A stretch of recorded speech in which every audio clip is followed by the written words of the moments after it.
Hey everyone, and welcome to another Game Explained discussion. I'm your host, Derek Bittner, and I'm joined today by John Cartwright to discuss the new 2.0 update for Super Mario Maker 2, which adds Spike, Pokies, a new P block, the Frozen Coin block, the Dash block, and even a Master Sword that transforms Mario into Link. That's quite a bit, so let's get started. So yeah, this came out of nowhere, John. Yeah, it's a heck of a lot of stuff. I don't know what to make of this, because a lot of that stuff is really cool. I'd say the only game-changing one, though, is the Master Sword.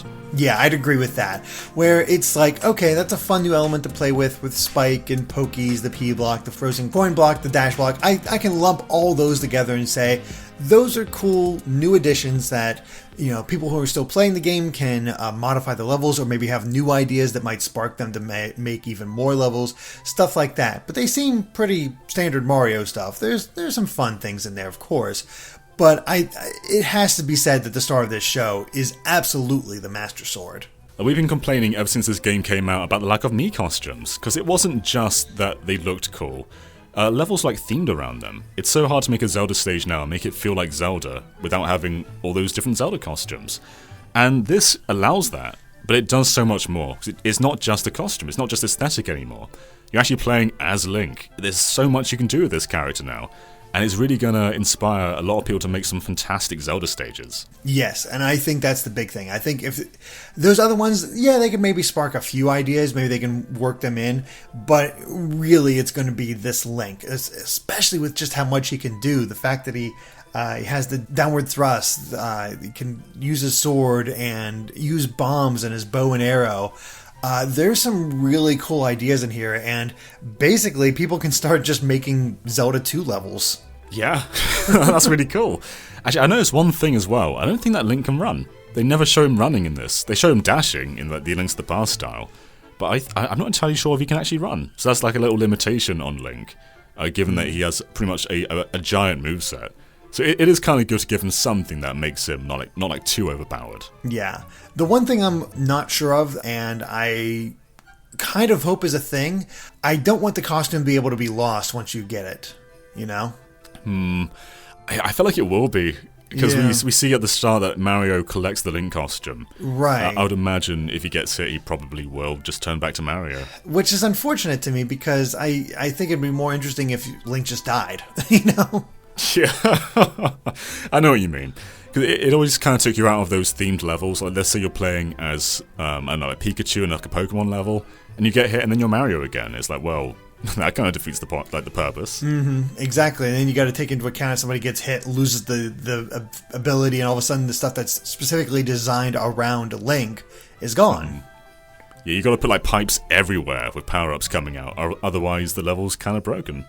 Yeah, so I do think that's going to be a limitation if they decide to go that way. That said, I can imagine a lot of people coming up with some really fun ideas for basically Zelda 2 levels, Zelda-inspired puzzles and designs and stuff like that. There's a lot of things that can be done here. Mm-hmm. There's a lot you can do. It's also interesting as well that the sprite seems different. Like, he has a Hylian shield rather than like the traditional cross 8-bit sprite, which is kind of interesting. And yeah, it's a weird mix, because it's clearly meant to be Zelda 1 Link, but they've given him a bunch of things that Zelda 1 Link can't do. Yeah. It's definitely like, okay, we know Zelda 2 Link makes more sense for this, but nobody really recognizes Zelda 2 Link, so we'll just keep it to regular old Zelda 1 Link and go from there and use that. Which, to be fair, that's fine. I mean, that doesn't bother me too much. It'd be cool, but again, it's a recognizability aspect to it. Yeah. It also adds a lot to Super Mario Brothers as well, because that style has always sort of been the black sheep, where there's nothing really unique about it. They had the Super Ball, but that was cool, but it wasn't really like a game-changing property.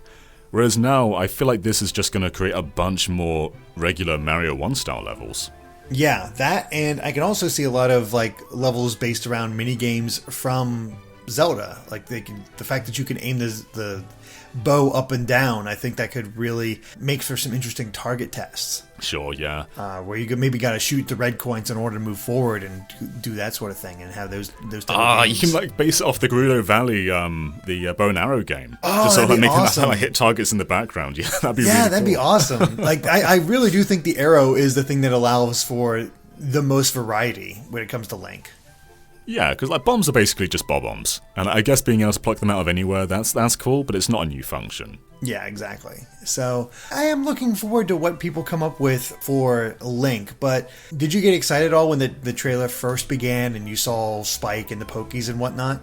I mean, I like them. I wouldn't say I'm excited for them, though. They definitely do add some new properties, though. Like, it's cool to see Spike's ball sort of interact with the environment, like how he can break open power-up boxes, or completely just break through regular ice blocks.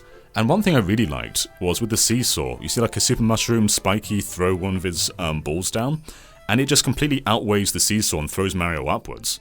That could have some really great puzzle-solving implications. Yeah, I really enjoyed that. I thought that was some fun aspects. We got you can have the snowballs now. That's always fun. And the same for Pokies. When I saw the Pokies going through the space, I was like, okay, that'd be kind of a fun challenge to ride a Pokie all the way to the end, or have that sort of challenge, I guess. Yeah, the snow ones are quite interesting too, because the snow spikes are entirely new. Like there's a snow spike in New Super Mario Bros. DS, but he's like a different kind of character, and you couldn't jump on his snowballs. If you jumped on them, they would kill you. So it's cool to see them do something completely new in Mario Maker. Mm-hmm. And I think picking up snowballs might be new to 2D Mario as well. I think 3D World is the only game that lets you pick up snowballs. I'm pretty sure you're right. I can't think of any off the top of my head, so yeah, I think you're right. Yeah, so it's just neat to see them do like brand new 2D Mario things in this game. And it's going to create a bunch of new ideas for levels. Mm-hmm. And Mario Maker has been out for a long time, since Wii U. And I felt Mario Maker 2 didn't really do enough to differentiate itself from Mario Maker 1. And just adding these small little things will bring in new ideas. Like there's going to be brand new levels that we haven't seen before. So even if they are just like small little extras they're putting in the game, they are going to like sprout some brand new level ideas. Yeah, I can see levels completely designed around the P block, where you have to activate those and have those little platforms and try to rush as fast as possible. Same thing for the dash block. It's like, okay, no regular platforms, it's just the dash block. Have fun. Yeah. Mean things like that. The P block's interesting because it's not really a new idea, because you could always do that with coins. Like if you have coins down and press the P block, they'll turn into regular blocks. So I think the only real difference is the P blocks themselves are permanent, because you could always pick up coins and then basically break those blocks. So they're basically they're just sort of permanently fixing these blocks into the background so you can't destroy them as a player. So it's not a new idea, it's just far more streamlined. Yeah, and they're completely unbreakable, as demonstrated by the Bullet Bill or the Bonsai Bill during that trailer. So, yeah. And again, the frozen coin block, nothing crazy new or anything like that, but hey, ride this frozen platform all the way to the end and watch out for fire or something like that. Who knows? Yeah, there's simple things you can do. I think that's why, they're minor upgrades that can change up a level somewhat, maybe give some people new ideas, but I really do think the Master Sword is what's going to truly inspire people and really opens up the door for other costumes to come back. Yeah, for sure. I guess one limitation has always been multiplayer as well, because when you have 4 players on the same screen, they can't all be the same character. Link gets past that by having different coloured tunics. So I wonder, what would other franchises do? Would they just give you different characters to play as? Or would they just like palette swaps? I mean, the other character that's really good with palette swaps is Kirby, so you could give a Kirby power up and do that. Which can you imagine if they put Kirby in the game and he can suck up Mario enemies and get their powers? Oh man, that almost seems like way more than they would actually do. But if they did go that extra mile, that'd be so good. That'd be amazing. That'd be, because I don't think anybody ever considered a Kirby maker. No. Yeah, that's, like, putting it that way, this does kind of make it into a Zelda maker. We've been asking for Zelda maker for a long time now, and while it's still using Mario assets, this is as close as we're going to get, for now at least. Yeah, it seems like it, which, it's cool. It's baby steps to get to what people really want, and again, I think it'd be fun to see them take on other characters like Kirby. I've seen a lot of Metroid levels for Samus from the original Mario Maker, and that can even get around having multiple Samuses, because you have the different, the gravity suit and whatnot that are different colors, and it's within canon that you can make it work. it really does open up the possibilities, like Samus with the morph ball, and just like being able to shoot enemies. Like, imagine Samus shooting a Goomba. There's definitely a lot you can do with this now, and it makes me excited for the future of Mario Maker. Mm-hmm. And I've not really played Mario Maker lately. It's been a while since I popped in that cartridge. And I think that the best thing that this update has done is it's made me want to play Mario Maker again.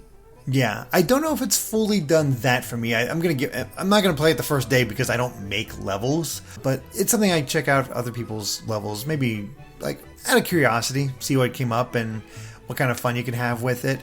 I do like how they have an element there for players, not makers, with the whole Ninji speedruns, which is a neat idea. Yeah, and they're made by Nintendo as well, which is one thing I've felt they've done very wrong.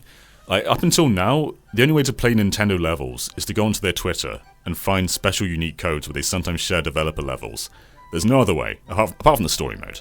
But these Ninja speedrun levels are completely made by them. So you're getting like these official Nintendo levels constantly updated, just like Mario Maker 1 had, only they're sort of focusing on speedruns. So that's kind of a cool idea in and of itself. But then you've got the whole ghost thing as well, which is super cool. Yeah. I think you see 50 different ghosts at a time.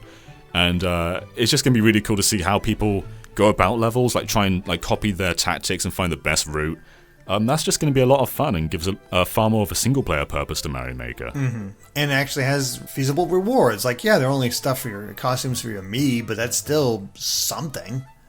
If you're good at Mario Maker or just good at 2D Mario, you're going to love this mode. It really feels like it. And, that's a cool aspect to it. I like that they threw that in for players. I mean, it's one of those things. It's weird to think about, but Mario Maker 2 did fall off from a lot quicker than the original Mario Maker. As you said, there just wasn't enough difference. I'm hoping maybe this will give it that boost that it needed. It kind of needs these updates more often. Like, one update is cool, but it needs more of them. It needs to have these like every couple of months. And hopefully this is just the start. I mean, we did have the Friend update, which, while it was cool, they made such a small deal about it that I don't think people even know that it existed. Yeah, probably not. I mean, it's there, but it's also like, it wasn't exciting because, again, the online was so crap. So, yeah, there's that aspect. But it is smart to get this out before Christmas. Absolutely. So yeah, I want to see more of these more often. I think there's definitely still more they can do. That we don't even know what the next game style is, which is still plural in the menu, so there's got to be another one. And they could also just do, as you said, they could also just do more Nintendo costumes like Kirby, which is a fantastic fit. Kirby would be so exciting for this. Wouldn't it be really interesting if they went that extra mile and gave Sonic a costume? Oh, yeah! I hated how in Mario Maker 1, Sonic's running animation was him in a ball. I hated that. Yeah. They could go so much further and give him proper Sonic physics, let him do a spin dash. Yeah, that'd be super fun. I feel like there's a lot they can do with this concept if they're expanding the moveset. Like, okay, I understand having less, but doing more with each one, and really making the Super Mario Brothers style stand out all the more because of all the different things you can do with it. Yeah, it's more exciting than Mii costumes. Mii costumes were great for their variety and volume of them, but if you can actually, if they actually continue to add more of these and give them gameplay mechanics, then that is just going to overshadow Mii costumes. The only thing limiting them right now is Link is the only one. But that might change in the future, so we'll have to see. Yeah, I'm excited. Yeah, I'm tentatively interested. I'm curious what the community is going to do with these levels and how far they'll go and what Nintendo does for the future and if they can really keep the Mario Maker 2 train going. So, we'll see.